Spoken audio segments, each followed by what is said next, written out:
15வது கணக்கு limit x tends to 0 2 power x minus 3 power x by x. எனக்கு formula என்ன தெரியும்னா limit x tends to 0 a power x minus 1 by x equal to log a. இதான் எனக்கு தெரிஞ்ச formula. அப்போ a power x minus 1 வரணும். எனக்கு இங்கே மைனஸ் 1 கிடையாது. அதனால் என்ன பண்ணுறேன், limit x tends to 0 2 power x 1 நான் மைனஸ் பண்ணுறேன். 1 நான் மைனஸ் பண்ணால் என்ன பண்ணணும், 1 நான் ப்ளஸ் பண்ணணும். இங்கே ஏற்கனவே இருக்குது minus 3 into x by X.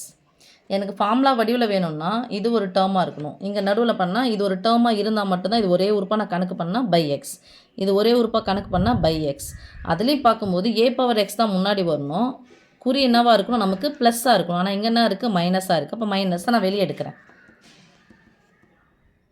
Limit x tends to 0 2 power x minus 1 minus of minus வெளியே எடுத்துகிட்டு என்ன சாமி, மைனஸ் வெளியே வந்துடுச்சு. ஸோ இது ப்ளஸ் இருக்குது. ப்ளஸ் 1 என்ன ஆகிடும், மைனஸ் 1. ஏன்னா மைனஸ் அப்படின்னா குறியே மாற்றின அர்த்தம். இப்போ மைனஸ் 1 பின்னாடி போட்டுக்கிறேன். மைனஸ் தான் வெளியே எடுத்துறேன்ல, 3 பவர் எக்ஸ் பை எக்ஸ்னு வரும். இப்போ உங்கள் மைனஸ் இது ஒரு டேர்மாக இருக்குன்னு வச்சுங்களேன். இது ஒரு உறுப்பாக இருக்குது, இது ஒரு உறுப்பாக நான் எடுத்துக்கணும்னா இது பை இது, இது பை இது. இந்த பகுதியில் வந்து எத்தனை பகுதியில் ஒரே ஒரு உறுப்பு இருந்துச்சுன்னா தொகுதியில் எத்தனை உறுப்பாக இருந்தாலும் தனித்தனி என்ன பண்ணணும், பிரித்து எழுதணும். That is equal to limit x tends to 0 தனியாக பிரித்து எழுதிக்கலாம். 2 power x minus 1 by x minus limit இதுக்கும் தனியாக பிரித்து எழுதிக்கிறேன். Limit x tends to 0 3 power x minus 1 by x. So formula என்னது, நமக்கு லாக் ஏ தான் ஃபார்முலா. ஏவுக்கு பதிலாக என்ன இருக்குன்னு பாருங்கங்க.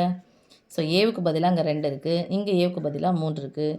ஸோ லாக் 2 மைனஸ் லாக் 3 வகுத்தல் கழித்தல் அப்படின்னு சொன்னது வகுத்தல்னு அர்த்தம். லாகில் log A minus log B equal to log A by B. இதான ஃபார்முலா. நமக்கு வகுத்தல்னு வந்துச்சுனாவே பையில் வரும், பை வந்துச்சுன்னா வகுத்தலில் வந்துடணும். ஓகே சாமி, அப்போ இதை போட்டுக்கலாமா, log 2 by 3 that is the final answer நமக்கு.